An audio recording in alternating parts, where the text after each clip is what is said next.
High বন্ধুরা, কাজলের কিচেনে সবাইকে স্বাগত। আজ দুপুরের মেনুতে আছে এখানে গরম গরম 1 গামলা ভাত, আর এখানে এখনও উচ্ছে আছে। উচ্ছে আলু এখনও মাখা হয়নি, এটা পরে মাখবো। তার সাথে আছে এখানে ডাল, অল্প করে ঘন করে ডাল, এটা ঘন করে ডাল। আজকে অনেক কিছু তো, তার জন্য অল্প করে ডাল করেছি।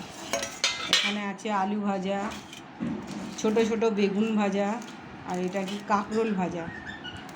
তার সাথে আছে এখানে পাঁপড় ভাজা, আর এখানে আছে বেশি না, অল্প করে খাসির মাংস,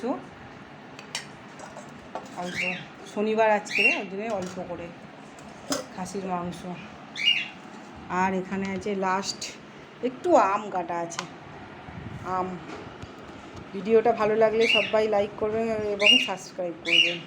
নমস্কার।